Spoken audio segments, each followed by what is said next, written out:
Welcome বন্ধুরা, mini delicious কিচেনে তোমাদের স্বাগত জানিয়ে আজকে রান্না শুরু করছি। আজকে আমি বানাবো চিকেন দো পেঁয়াজা।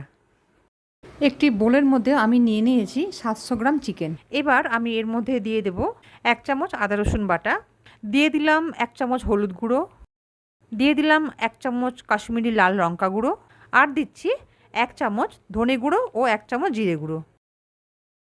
অল্প একটু নুন দিয়ে এবার আমি চিকেনটাকে ভালো করে ম্যারিনেট করে নেব। সমস্ত মশলা আমি মাখিয়ে নিচ্ছি। এর মধ্যে এবার আমি দিয়ে দিলাম 4 টেবিল চামচ টক দই।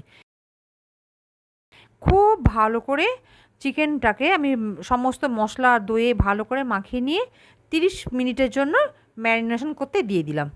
কড়াইতে আমি নিয়ে নিচ্ছি রিফাইন্ড অয়েল। এর মধ্যে আমি এবার দিয়ে দিলাম কিছু গোটা গরম মশলা। ফোড়নে যখন গন্ধ বের হবে তখন এর মধ্যে আমি দিয়ে দিলাম 2টো পেঁয়াজ কুচোনো। অল্প কিছুক্ষণ পেঁয়াজ আমি লাল লাল করে ভেজে নেব। তার মধ্যে আমি দিয়ে দিলাম আরও 1 চামচ আদা রসুন পেস্ট। একটি টমেটোকে আমি মিহি পেস্ট করে নিয়েছি, সেটাও দিয়ে দিলাম। আর দিলাম 1 চামচ কাশ্মীরি লাল লঙ্কা গুঁড়ো। খুব ভালোভাবে আমি সমস্ত মশলার সাথে পেঁয়াজটা ভালো করে নেড়ে নিচ্ছি। দিয়ে দিলাম সামান্য একটু লবণ।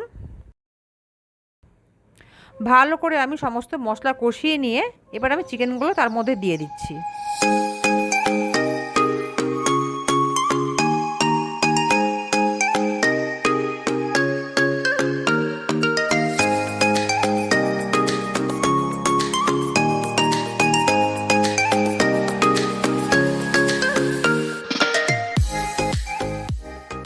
এবার আমি মাংসটাকে 10 মিনিট কষিয়ে নেব।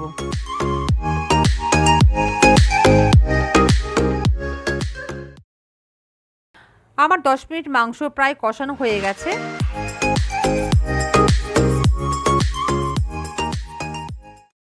এবার আমি সামান্য একটু গরম জল দিয়ে মাংসটাকে ভালোভাবে সেদ্ধ হতে দেব।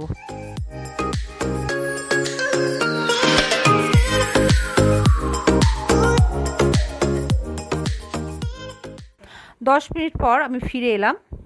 মাংস আমার অনেকটাই প্রায় সেদ্ধ এসেছে।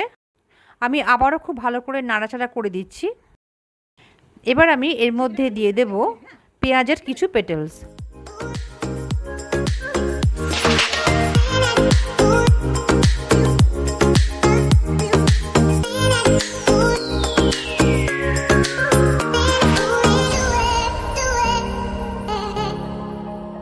তার মধ্যে আমি দিয়ে দিচ্ছি কটা কাঁচা লঙ্কা।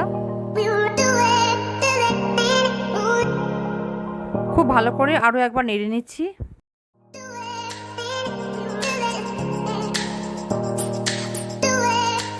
সমস্ত কিছু আমার ভালোভাবে নাড়া হয়ে গেছে। এবার আমি দিয়ে দেবো একটুখানি গরম মশলা।